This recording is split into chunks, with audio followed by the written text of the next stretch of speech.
Hello दोस्तों, आज हमने जो शब्दार्थ लिया हुआ है वो उत्तर रामचरितम के तृतीय अंक से उद्धृत है। उसे तृतीय अंक का ये शब्दार्थ है जो कि हमारे सब्जेक्ट में है। और यहाँ पे हम ये बता दें उत्तर रामचरितम के बारे में। चलिए थोड़ा हम कुछ बताते हैं। उत्तर रामचरितम के लेखक कौन है, तो ये भवभूति हैं। और यह किस विधा की रचना है, तो यह नाटक के अंतर्गत आती है और इसमें 7 अंक हैं। उत्तर रामचरितम में कुल 7 अंक हैं। यह करुण प्रधान रस है और इसका उपजीव लिया गया है वाल्मीकि रामायण के उत्तर कांड से और पद्म पुराण के पाताल खंड से लिया गया है। और इसमें कुल 7 अंक हैं। 7वें अंक को गर्भ नाटक कहा गया है और प्रथम अंक को चित्रविधि के नाम से जाना जाता है। तृतीय अंक को छायांक के नाम से जाना गया है। और इसकी खास बात है कि यह विदूषक रहित नाटक है और इसमें कुल मिला के 7 अंकों में रामायण के उत्तर कांड की कथा वर्णित की गई है। और यहाँ पे इसके कुल पात्रों की संख्या 30 है और इनके जो और पात्र हैं उसमें 6 पात्रों का उल्लेख किया गया है। उनका वहाँ पे कहीं भी प्रदर्शन नहीं होता है। और उत्तर रामचरितम में 19 छंदों का प्रयोग किया गया है। कितने छंदों का? 19 छंदों का प्रयोग किया गया है। कुल इसमें श्लोकों की संख्या 256 श्लोक हैं उत्तर रामचरितम में।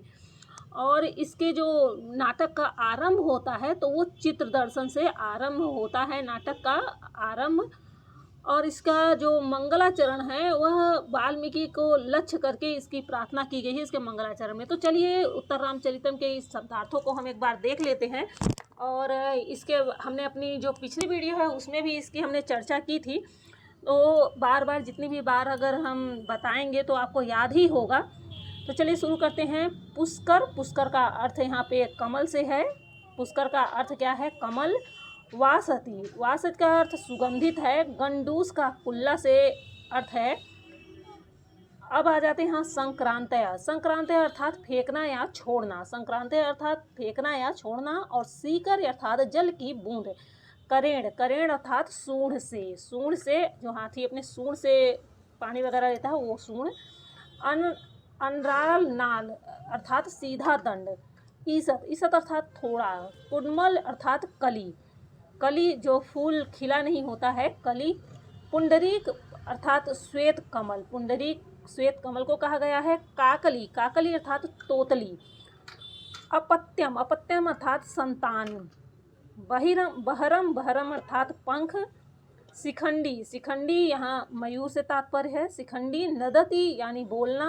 उच्छिका अर्थात ऊपर उठी हुई। पुटांतः अर्थात नेत्र कोश। चटुलः, चटुलः अर्थात चंचल, चंचल। तांडवय अर्थात नृत्यों से। कर किसलय, कर किसलय अर्थात पल्लव सदृश हाथों से। वत्सलेन, वत्सलेन अर्थात स्नेह।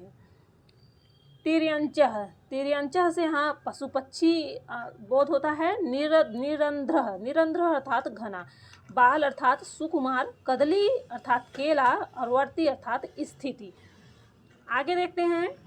हरिणकय अर्थात हरिणकय अर्थात हरिणों से। नवकुवलः, नवकुवलः अर्थात नवीन नील कमल। सुचा, सुचा अर्थात शोक से। दृश्य अर्थात नेत्रों से। विकल, विकल कर्ण अर्थात कर्ण अर्थात व्याकुल इंद्रियों से। विकल कर्ण अर्थात व्याकुल इंद्रियों से। अतिपूरय, अतिपूरय अर्थात अत्यधिक प्रवाहों से। विलुलितम अर्थात फैले हुए। पच्छमला अर्थात पलक। उत्ताना अर्थात ऊपर उठी हुई। कुल्या, कुल्या अर्थात नहर। यहाँ कुल्या नहर से लिया गया है। हृदय सम अर्थात राम या हृदय के स्वामी। हृदय के स्वामी कौन है? राम। वनानिलः अर्थात वन की हवा। वन, वन अनिलः अर्थात वन की हवा। रजत्य कंठा अनुराग युक्त कंठ वाले। कलम अर्थात मधुर। कोड़ंतु अर्थात ध्वनि करें, ध्वनि करें। अम्बु अर्थात जल। निवार अर्थात निवार या निवार धान। सस्पय अर्थात घास से। तरु अर्थात वृक्ष। कुरंग अर्थात मृग। शकुनी, शकुनी अर्थात पक्षी। मैथिली अर्थात सीता। कौमुदी चांदनी कहा गया। विपिने वन में। त्रस्त अर्थात भयभीत। एक हायन अर्थात 1 वर्ष।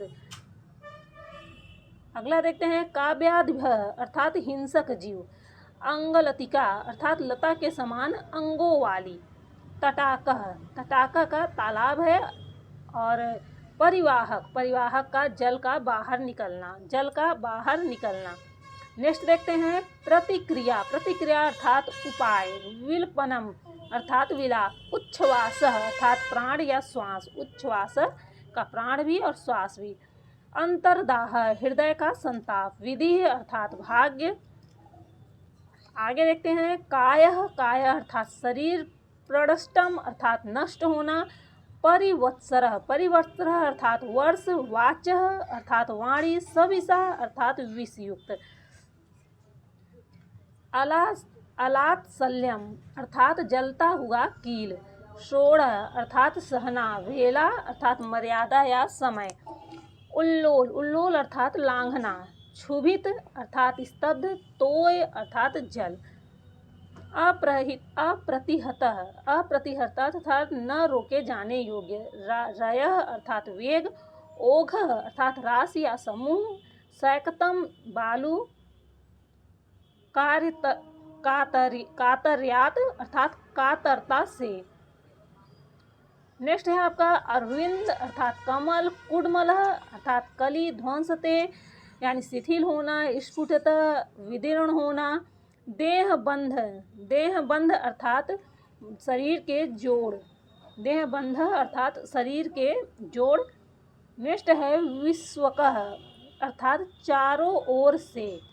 सीदन, सीदन अर्थात दुखी होता हुआ। तमसी अर्थात अंधकार में। विदुर अर्थात प्रिया रहित। कौन? राम, राम को यहाँ पे इंगित किया गया है। जीवितेश्वर अर्थात राम। नेक्स्ट है अपरम, अपरम अर्थात दूसरा। परिणय विधव अर्थात विवाह के समय। पादय अर्थात किरणों से या चरणों से। सुधा सुते अर्थात चंद्रमा के। लवली अर्थात लवली लता। ललितः, ललितः का सुंदर। कंदलः का अंकुर।